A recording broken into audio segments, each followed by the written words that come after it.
welcome everyone, and thank you for taking time out on a Wednesday lunchtime for our second reality check. So we are going to go through a few topics which Jonathan and Kate will go through with everyone. So hopefully everyone's up for answering and having a good talk around our topics, which I think are quite relevant at the moment. My name's Emma Alston, and I'm the Delivery Director for Transition Partners. Transition Partners, who, if anyone doesn't know of us, then we are an IT change and transformation consultancy in Leeds. And this is a second reality check that I'm hosting with Jonathan. So many more to come, I think, next year. And on that note, I'll pass you over to Jonathan so he can introduce himself. Hi guys, so quite a few of you know me, but you know me from different guises. So I'm a business and IT executive consultant, and I predominantly work these days as an Agile coach, but most of my background has been in development and delivery and in operations circles. So it's quite a rounded background I've got. I'm really pleased today to be joined by Kate. I'll let her introduce herself now. Thank you. Hiya, I'm Kate. I'm Kate Philpot. I'm delivery lead at Infinity Works, a consultancy in Manchester. Well, actually, we've got several different offices. I'm based in Manchester.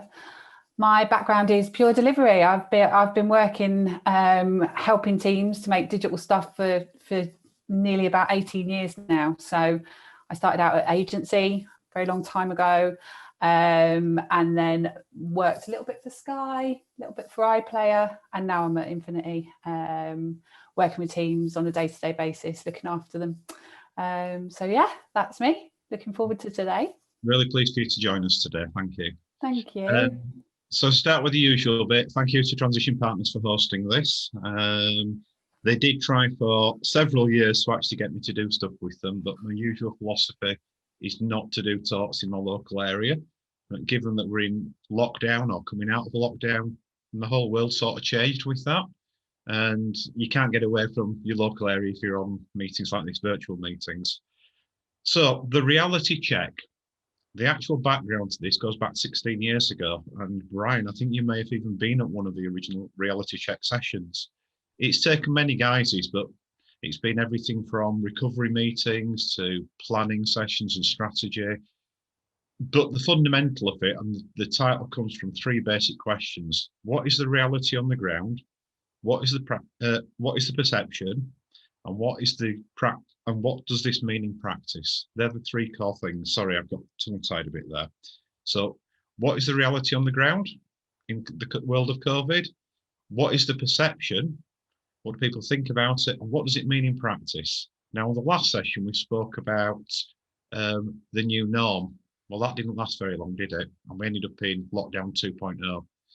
So for me, lockdown 2.0 has been quite an interesting time because it didn't change much for me. A lot of the clients I'm dealing with are ad hoc consultancy. I've been able to do it from home. Not much has changed for me, but I'm fully aware it's made huge differences to other people, both at work and at life. Katie, what about you?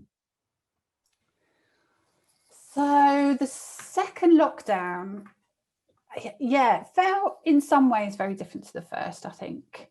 So it involved a lot less homeschooling, which was amazing, that I didn't have to be working and have a 5-year-old constantly in my ear all the time. That was pretty hard to manage.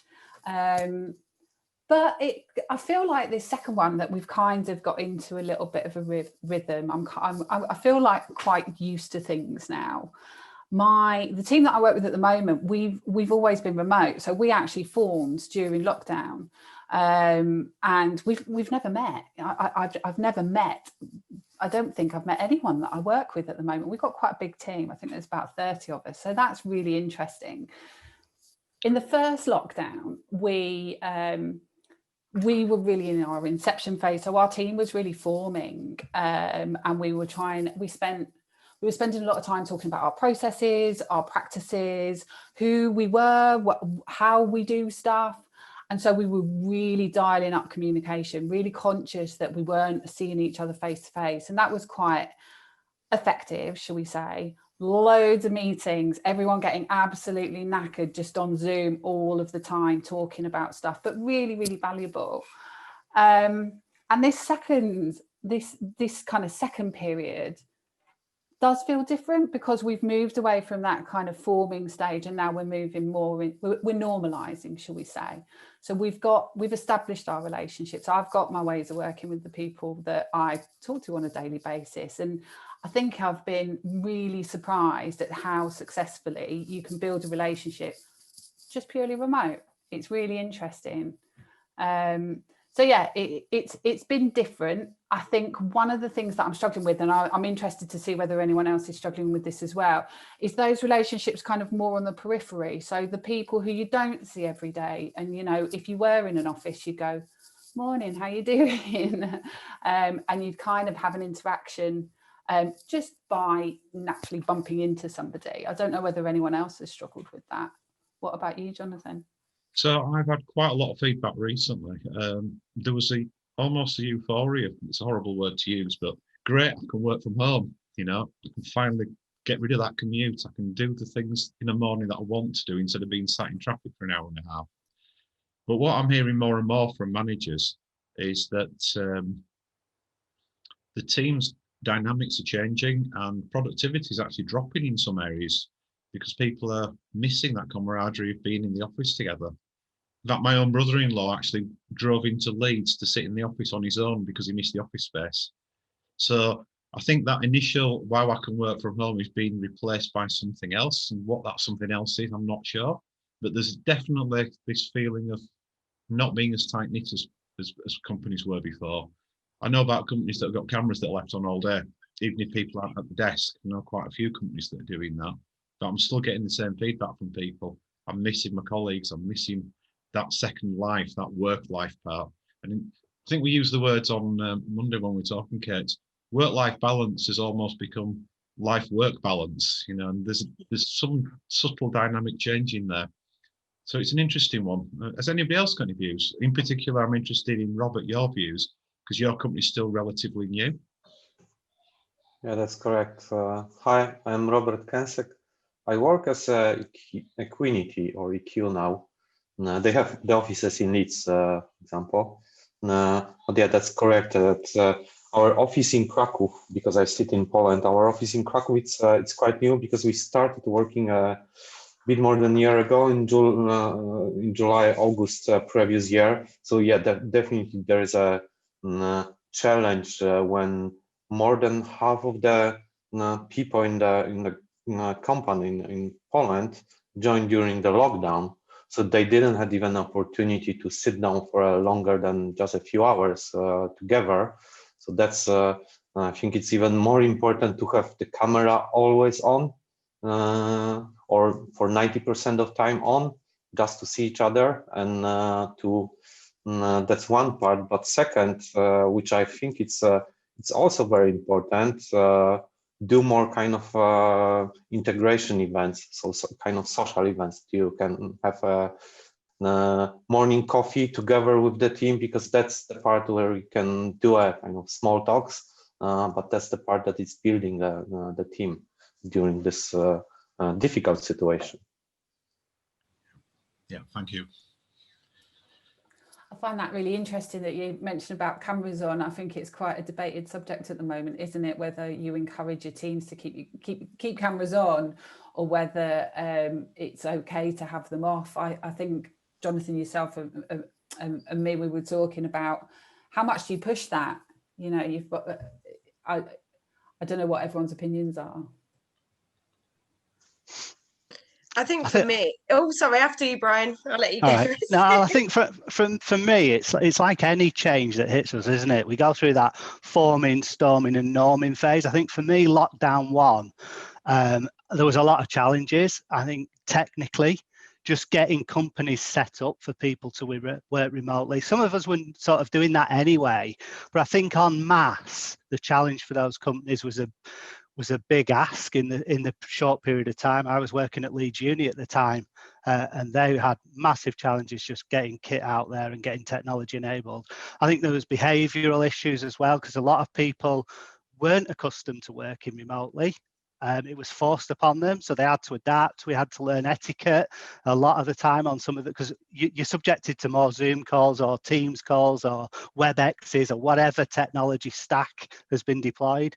I think the ways of working collaboratively for me in lockdown 1 took a while for the teams to get kind of used to that. And I guess it was more for me, it was less about the teams that I work with internally with my clients. It was more when I'm working across different external suppliers who've got a different mix of technology enablement for working remotely.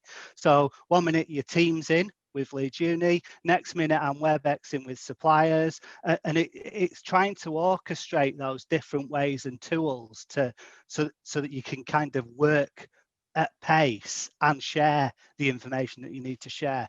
I think as we went from come out of lockdown 1 and before lockdown 2 hit, a lot of companies stayed remote working. The vast majority that I've dealt with stayed remote working.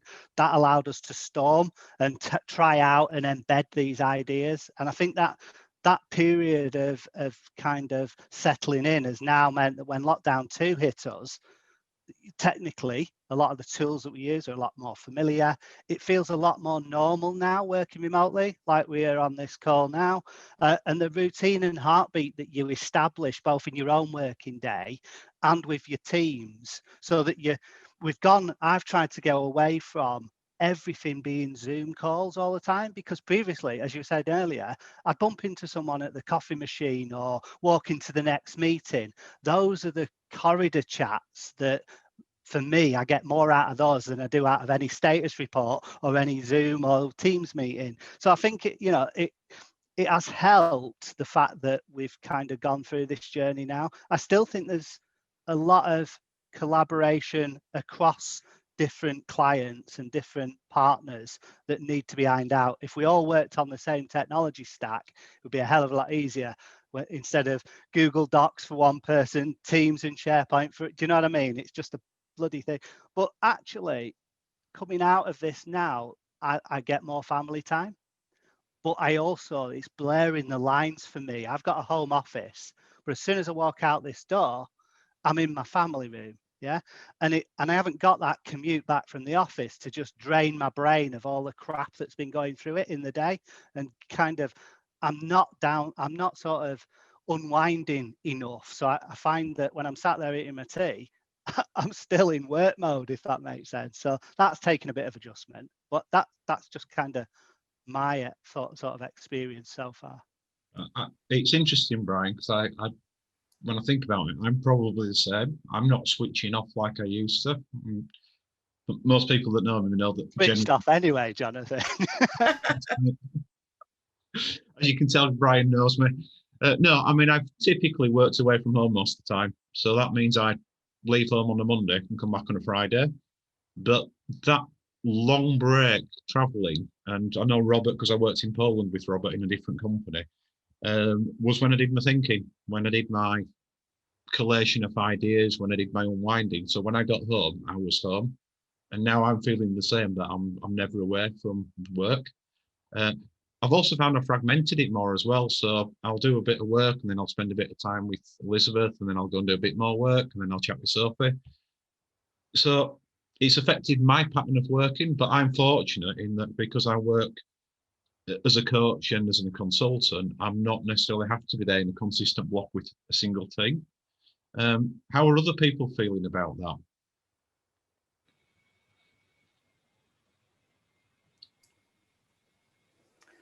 I never thought I'd say that I miss my commute, but I tell you what I do miss. I always used to read.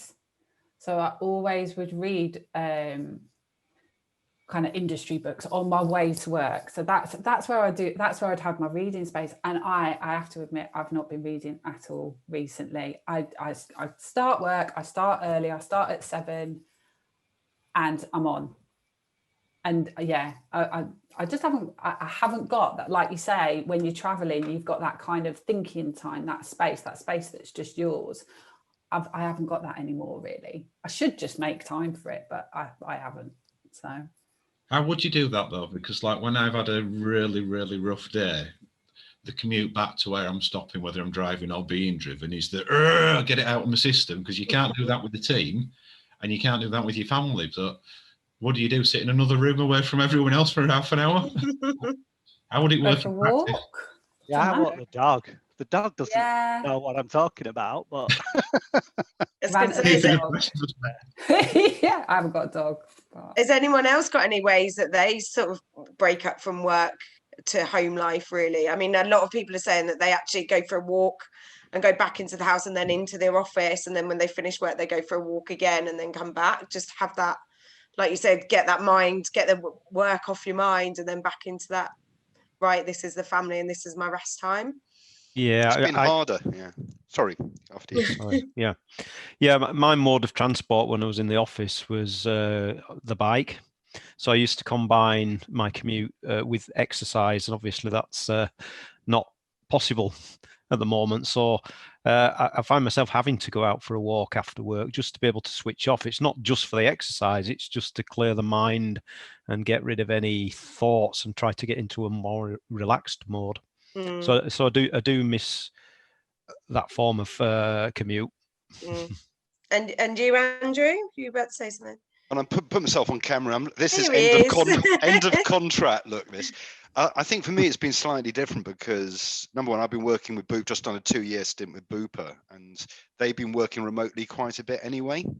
So I could be working in Manchester or Staines or Staines or London, but dealing with people all over the place. So I'm used to working from home. And I used to live in Cornwall up till 4 weeks ago. So my commute was a flight back, and that was a break.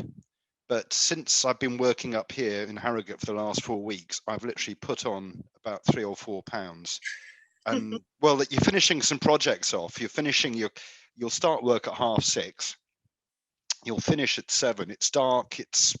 I do a bit of running. You get injured. You can't run. And I think that's the bit I'm finding hard. It's unless you're really well controlled, working from home, you can just do more work and don't get a break. I don't know if any of you have heard. It's Leanne, by the way. But I know my boyfriend's company have started doing the virtual commute.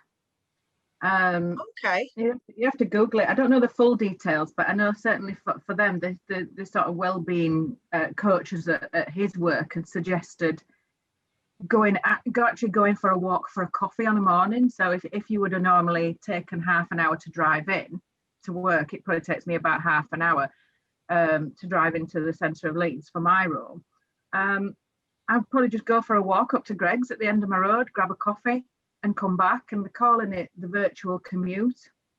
They're doing some things over lunchtime as well, and actually we've just started them up at Jet2 as well, like a well-being lunchtime class, which is a bit of a Zoom class or whatever technology you want, where they're actually putting instructors on and doing either Pilates or HIIT classes and things like that, just to promote a bit of well-being, as well at the same time as don't forget to have your lunch, because I think probably you'll be in the same boat as me, that I'm sat in my living room at the desk, and lunch hours are a thing of the past. You just tend to grab a sandwich and I'm back at my desk. So I think that's really a really good couple of ways of breaking up the day as well. Yeah, I think that's definitely something we've looked at doing. I'm currently working for a utilities company, and all of the project team are all working remotely. And there was the things that we've talked about now on this call. They're all feeling the same thing.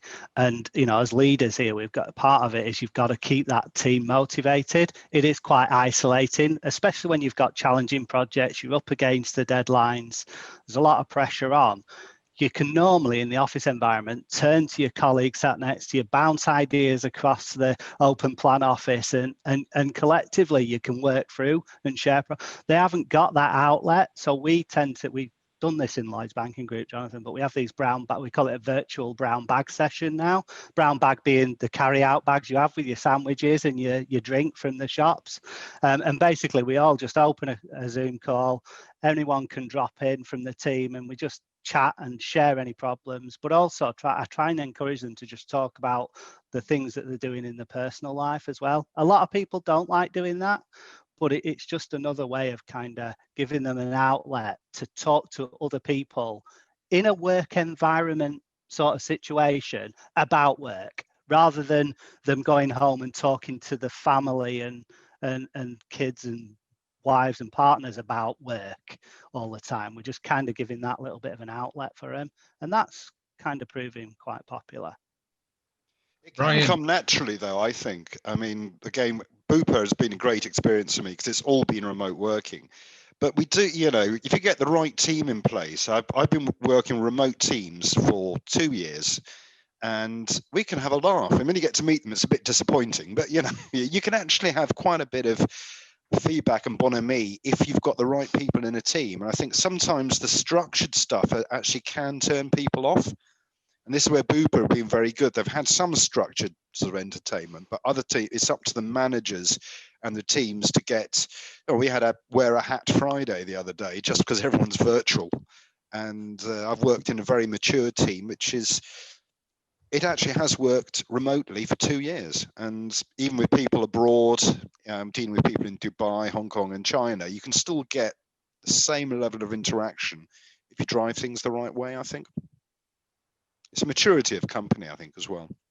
Yeah. Well, it's hard to get that balance, isn't it, between kind of forced fun, but then encouraging people to talk about something other than work and build some relationships and, you know, come together and just have a bit of a chat, which is important because you can't always talk about work. And when we are remote, you know, I personally find that unless I'm doing a task or I'm on a call, I'm kind of at a bit of a loose end. You know, you haven't got that chit chat anymore. If I was sat in an office, I'd be turning to the person next to me, still being at work, completely fine. But, you know, and I think going to have a coffee, yeah, going to have a coffee, or just, you know, turning to the person next to you and asking, so how was your weekend?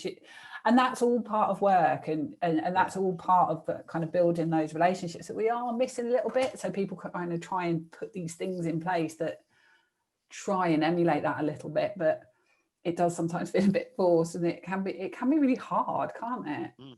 And yeah, I mean, but again, with where I was till the other day, I mean, we're used to, you arrive, you get your headset day one, whether you're in a call center or in IT.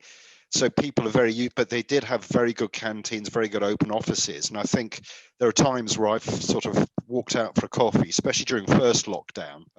When it opened up slightly in Cornwall, there was nobody there. You could walk, and that's when you start to feel a little bit isolated. Then you come out to second lockdown, where it's well, before that, completely out of the other extreme, where there were too many people and you couldn't go out again. So it's having the ability, if you're in a bigger city, I think you can get around, but I think it's important, like you say, to go and have a coffee or a cake or a walk. Definitely. And how have through all this lockdown and the second time that we've had, I think managing teams virtually, how have people found that? I mean, I'm assuming a lot of people work with delivery and have their own sort of teams and one-to-ones that they manage. So I'm just curious of how people have sort of coped through both lockdowns really as well. So I think for me, the teams that I work with, I'm more in an advisory capacity, and I would have travelled out to them, met up with them face to face, unless it was a one-off consultation. It was strange, especially with new people that don't know me, where teams have restructured and suddenly they're talking to a stranger and asking advice on how to do things. And a lot of it's been around lockdown in particular. So I was on an audit on Monday, and it was compliance requirements for a logistics company. I had no choice. I had to go down there. But I found that very strange because I've got so used to just having a quick Zoom call with somebody. So that interaction, it's almost switched for me. I was always used to being hands-on, face-to-face, Monday to Friday with them. Now I've gone remote. To actually physically go and meet somebody, that interaction feels alien to me. So I can almost flip the question on its head in some respects, you know, about the we interact with the teams and manage them now. But I'm in a unique situation because I don't, for want of a better way of phrasing it, I don't own any of the teams. I'm not a member of the teams. I'm a consultant to them. Katie, from your perspective, how are you finding it? It's been, well, I work direct. I'm a Scrum Master, so I work directly with teams. So I've got 2 teams, and in that, what's been very interesting is kind of new people starting. I don't mean kind of restructuring in teams, but I mean like brand new people starting with a company, and they've not just been in kind of this little isolated bubble at home, but now they're in little isolated bubbles in team. And it's a little bit like somebody was saying about that you know, you would just normally meet people having, you know, water cooler moments, and you'd get to know the wider kind of wider teams, and you know, people in other teams, and you build those networks. And you can't when you're in this little bubble and you don't have sessions set up with various things. So one of the things that we've done, or one of the things that I've actually brought into place, is actually speed dating. And it's not as scary as it sounds. I did actually explain this. This is not Tinder or anything. I didn't want to scare new people off. But actually just give them the opportunity to kind of just have a Zoom call with somebody else in another team. Obviously, I'd kind of approach somebody that was friendly and wouldn't scare a new person off. And actually arrange these sessions so that they can actually break out of that kind of 6 dev and me team, so that it can actually meet other people and, you know, create those networks, which I think's has been really difficult given like the last what is it, 11 months? I don't know, I've lost count. We forget something like that. So yeah, and they've proved really successful because these people have been able to, you know, new starters have been able to create these like different, and also setting up game sessions as well. So yeah. I mean, you know, I'm one of these that's not opposed to forced fun, because I like to see people cringe, but I like you know, we were just having like a bit like the brown bag sessions. So setting up, I don't know whether anybody's aware of Among Us. So, you know, that's a really good thing to kind of build these team kind of, you know, and you get on a call and, you know, everybody's on the tablet or on the phone. So having like these little kind of game sessions, and, you know, it's open for anybody to come to. And that's really enabled those relationships and things within teams as well. As for me, I started running. That commute, I really missed that commute as well. So like I use that opportunity to study, to actually read, and decompress as well, because sometimes I'm one of these extroverted introverts. I love people, but I get people hangovers very quickly. And at the end of the day, you like to decompress, and that time on the train home, headphones on or an audio book or something like that. And I don't get that. I get family straight home like this, and it's like, oh, brain just wants to pop, especially after a day that you've had. So I started running, and that is something that I'd never thought I'd do. So that's my commute. I run to the supermarket, get a Red Bull or a coffee, and then run back. That's my commute. Do you manage to do it every day? Do you do it? Yeah, I didn't manage to do it. So This is like a little bit late because I went for a run at lunchtime and I went a little bit further than I expected. So I was a little bit late on.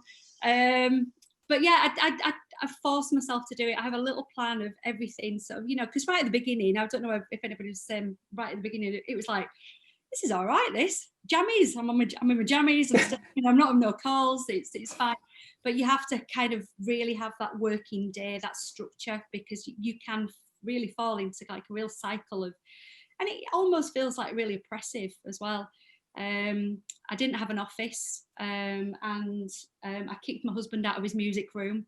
Now all his guitars are hung in the living room. So I've made what was his like little recording studios now my office. So just to make sure he can have it back eventually.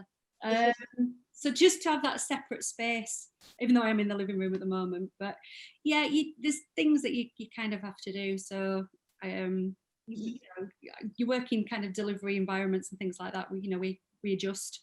You know, that's, you know, we adapt to change. That's kind of what it's our bread and butter, isn't it? Really? Yeah, absolutely. Yeah.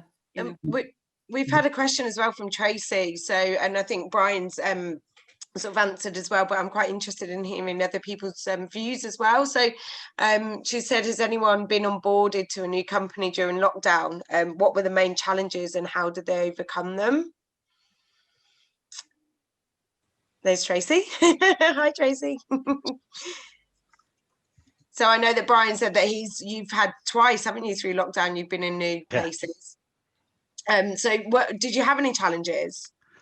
I think first time round lockdown 1, it was literally logistically, I did a remote interview, and it was getting all the kit out to me, all the tokens for accessing the remote networks, but and that in itself was quite problematic, because they were already trying to ship out laptops en masse to a hell of a lot of people, and then a lonely consultant comes along and says, I can use my own kit, or you know, if you can't access the internet via that, then you're going to have to give me a laptop.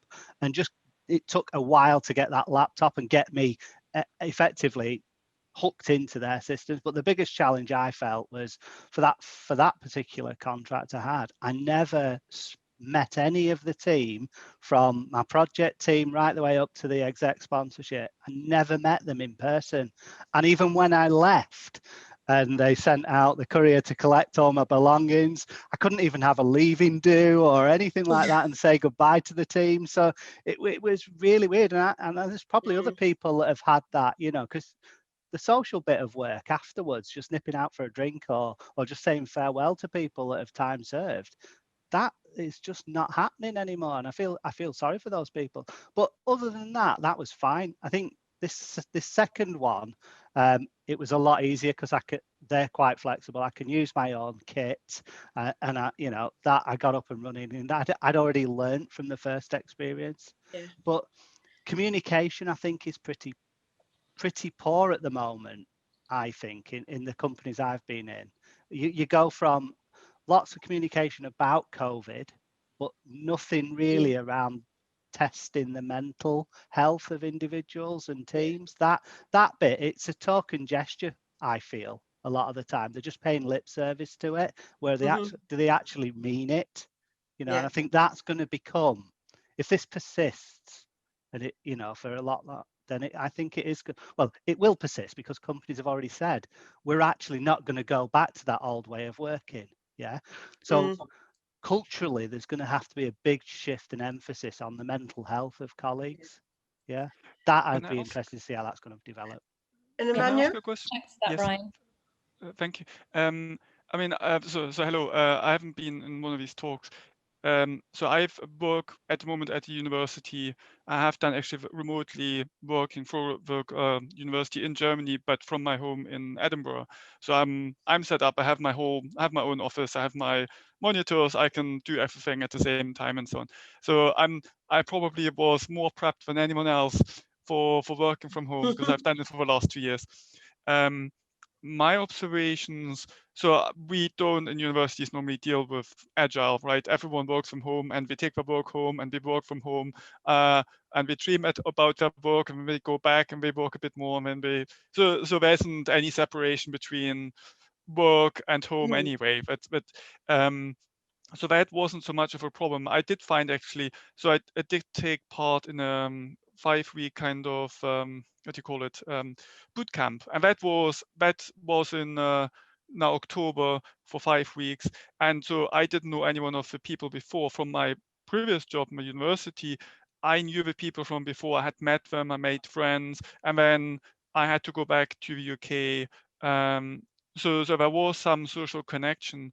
And so it was very interesting to see the difference between, you know, you work remotely, but with people you actually know and you have social contacts with and interest, and you just know them personally, to people you've never met. And you basically have this kind of 5 weeks, you have to have a goal.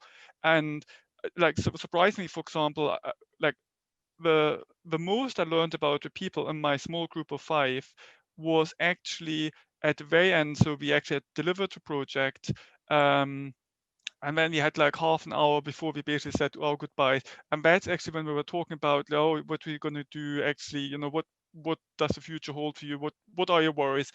And that's actually kind of the most time we actually spent talking about ourselves. So what I feel is, because I don't know actually what the future will hold in terms of how much of what we do now will we keep, and is it sustainable? Because I feel that if you had teams and you work for, let's say, a few months on one company, then you move to the next, I think you will find that psychologically people will suffer from this, because we won't actually have a community anymore. I think it's much harder to have that feeling of where do I belong when everyone is remote. You never meet them. It's very hard to connect to them, and it's incredibly hard to do this even with the best of efforts, to do this online. Our bootcamp tried to do this, and I think we did a good job, but I think like I felt after the 5 weeks, like you had 5 weeks of really intense working with people, and then everything was gone, and it's like you're completely alone, and then you might have the next job and you meet these people and you have all this full-on intense work, and then it's gone again. I think I can't see that everyone will cope with this quite well. Also, not everyone has a family at home. A lot of people might be actually single anyway, or you don't know. So I think that takes quite a strain psychologically on people, I can imagine. So yeah. Sophie, are you online still? Yeah, I'm here. So can I ask you to just take people through, without naming the company, the experience that Hums has had recently? So guys, Sophie works for me. She's also my daughter.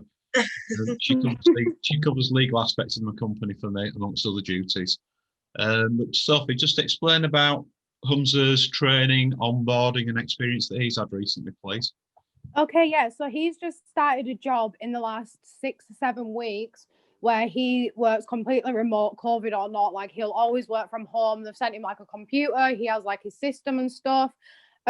His training was good. It was all via Zoom calls. Like, they all had to be in like a Teams call. So you've got people all over the country all working in the same group that have never met each other, have never really like even gotten to speak to each other, because most of the time all they really speak about is work. They have their breaks like written down on the computer, like when they're to take a break and stuff like that. He's had managers who have like been there for the first 3 weeks of training, then the next 3 weeks of training. But as it stands now that he's finished with his training and he's doing the job full time, he's kind of he's in like a Teams meeting with 400 other people. He doesn't have like a direct manager. It's a very different outcome to like what I see John working in and how I see that, how it normally works. To me, this is like to him as well. It's weird, like when you see a team that all work together and there's such a big team. Like every time I've seen John go to any work, like when I went to visit him in Poland, like the team there was completely different to how my partner works now, because he doesn't know anyone. He doesn't have like a direct manager to speak to. It is all based on Teams or Zoom. And what's that meant this week, Sophie? Talk about the technology problems and what they've asked him to do. Okay, yeah, so he's had issues at the moment where his flow chart hasn't been working for customers. When a customer calls and they've got a problem, he has like a flow chart that he works through, and that hasn't been working. So as normal, if you're working in an office, you kind of go down and speak to IT and be like, this is a problem. They'd come to the desk, fix it. But at the moment, he kind of just has to sit on the computer and wait for someone in IT. He has to like message on a live chat, wait, and then just kind of sit until someone can fix it. But you've got 400 people all sat at home who are experiencing technical problems, all just sat waiting. There's no one to like directly report to about this problem. And just to finish this off, Soph, how long was he sat waiting? About a week.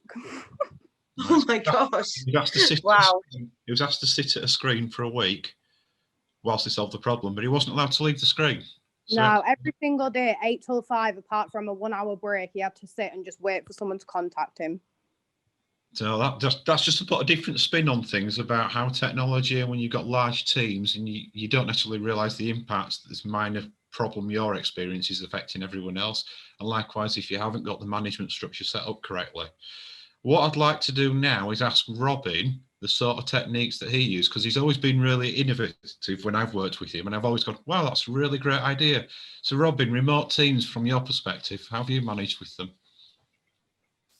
I think it's a case of, obviously, as you said, engaging with everybody as much as possible. So as much as sort of we're at home, and I know it's something I used actually even when I was in an office as well. When you've got Slack or Teams, whatever, if you're not with everybody in the same location, when you first log on, just sort of say hello and good morning to everybody on Teams, because you can then start that interaction, that conversation naturally anyway, because it's something you would do as everybody walked into the office. You'd say good morning, hello, and what they did last night.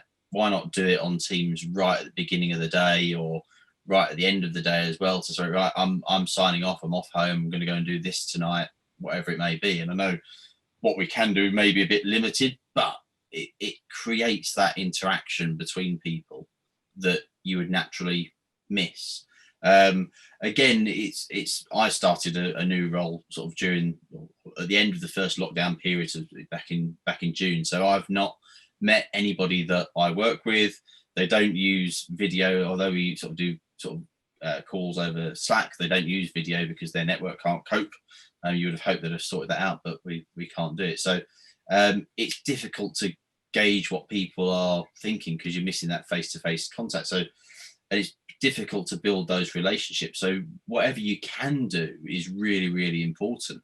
And obviously we've talked about sort of trying to have more breakout sessions where we can sort of get to know you, like obviously like the speed dating type things and things like that, just to find out about each other and how we feel and what we're doing. That effectively work talk is banned, and trying to work out the best time to do that. And we're working probably a Friday afternoon when it's sort of starting to wind down a little bit for the weekend to have those sorts of conversations, because generally people will have plans over the weekend. So it's trying to build those things in. It's also a difficult time of year because obviously lots of places will have code freezes and everyone trying to get projects done for that. So everyone's under the cosh, but at the same time, there is that well-being aspect that we need to try and do. So anything you can do to actually sort of generate conversation that isn't work related, I think is a really good idea. Yeah. So, thank you, Robin. So where we're at the moment, we're obviously coming out of lockdown 2.0. Now, for most people, that doesn't make a big difference because we're all sat in tier 3. But for some companies, they are going to open the offices up again, or they'll make it more readily accessible. So, Kate, question for you. Should I stay or should I go? Personally, I really like working from home. There's bits of it that I don't like. I really miss talking to people. I really miss just having a bit of a chat. Do you know what? I miss going around the shops in town. You know, I miss going for a coffee. I miss bits of my commute, like I've said. In terms of my work-life balance, I feel like I can work more and spend more time with my family. So like I said, I'm at my desk early. I can pick my daughter up. I can take her to school.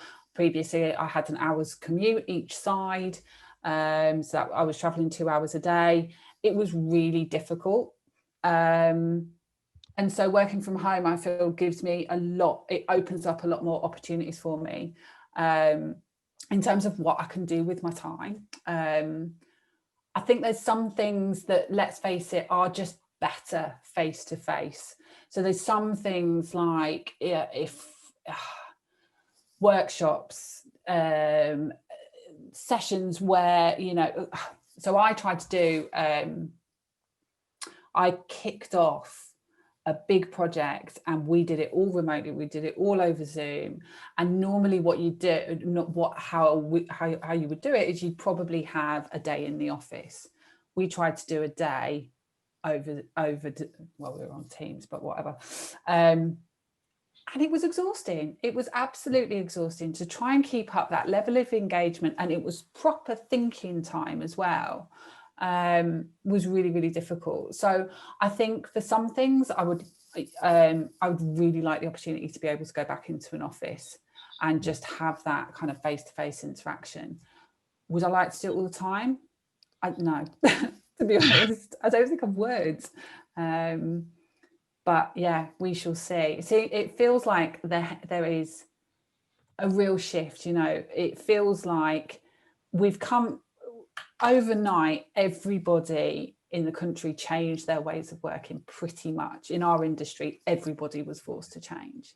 And I can't see us just going back to how things were.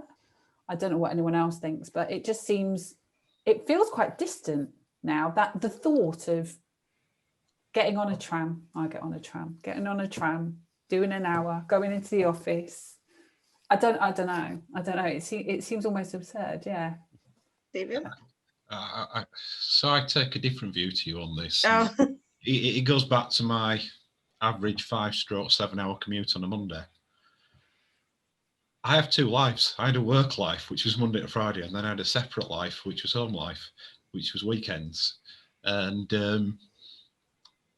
I'm not saying I liked the commute. I don't like the idea of getting up at 4 o'clock in the morning and not finishing till 9, 10 o'clock at night, but that was the price I paid for being able to work away from home, experience different cities, experience different ways of doing it. But I can't see that coming back. I really can't. Who's going to pay for me to fly, for example, to Poland when they can just have a couple of meetings on a call with me? But what I am really struggling with, and Brian, you'll appreciate this, when we used to sit back to back to each other, and we just drop the headset down from a conference call with the guys offshore, and we'd say, I can't believe this has just happened, and then turn around and crack on again. You can't do that when you're working remote. I really, really miss that. Or I've got a really unique problem here. Have you come across it? You just tend not to. I know we've got Slack. I know we've got tools like Zoom where we can do it, but we don't do it the same way. You know, I don't know. I do miss it. Would I go back? I think I would, but I don't think the opportunity or the way we go back will ever be the same. I think the attitude of a lot of companies has changed because of lockdown. I'm working with for a client in Leeds at the moment, and when lockdown first started, the first phase, it was all doom and gloom. The workforce, they're just going to be mucking around all day. We'll lose productivity, blah, blah, blah, blah. And I think as time passed and they experienced that actually there's no drop in productivity and people are behaving very professionally, there's a lot more trust now. And then come the second wave and everything carries on as normal. So I think when we do get back to normality, whatever the new normal is, I don't think there would be the pressure to insist that everybody's in the office all the time. I think there'd be more of a choice for workers. Yeah, I think you're right. We touched on this on the last talk, Steve. We're talking about companies actually realising it's cost effective to close some of the offices down and use a hot desk system and have people in for maybe 1 day a week. So it's almost a switch in mindset from senior management, for where you have to fight to have the right to work from home, typically on a Friday.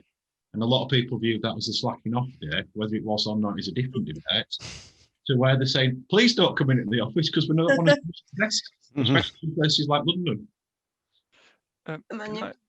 Can I ask? So I guess the answer to this will probably lie in economics, as you already said, in terms of cost, because in the end, it comes down to the bottom line. If it's cheaper to actually, even if you do have a slight level of productivity drop, the question then is, well, the cost for renting a big city center office, but if you don't have to do this anymore, or it could be maybe a bit more or a bit less convenient because you put it somewhere outside because people don't have to travel there every day anyway, then I think that's maybe what decides in the end what the future will hold, because we now see we've been forced to check, does it work that people work from home, and if it looks okay, then why not continue if it's cheaper? Because and at the end of the day, that's what a business is about. What I'm not so sure about is actually that the verdict is out yet, how it will be long term in terms of productivity. As I said, like with people engaging in teams, and especially this kind of like that people share ideas between different functions, that you have someone from one department who knows someone because they met somehow in the office, and like, hey, he knows something, he's really clever with this, and I have that great idea, can we make this work? That will be much harder. So I think long term, so short term, I would think probably businesses would be inclined to actually keep going like this and maybe shed some of the office space. But I'm not sure how it will be long term, because it's so much harder to measure this long term effect of people groups not being as integrated anymore, with these invisible connections missing. Yeah, I agree on that, definitely. But I think one good thing now, that going back to people from working from home, for companies not having so many large offices open, you have to be in the office, is a lot of my clients now are going further afield to get talent, which is great. And we've been telling them that for years, because people can work from home. And if, you know, even if they come into the office once or twice a month, you know, that's better than them not coming in the office at all, because they will make that connection with teams. And I do agree with the cross teams as well, because there is going to be a disconnect if you're only in your bubble, your project management bubble. Are you going to be distant then from your development teams and things like that? So I do think working in the office, 100% we should do it, but I don't think we need to do it full time anymore. I think. I agree. I think it is it's an economics of choice. I think for the individual, not everybody has the luxury of what we seem to have, which is a fully set up home office and a separate space in the house. Some people that have been on my meetings, you look in the backdrop and they're in the kitchen.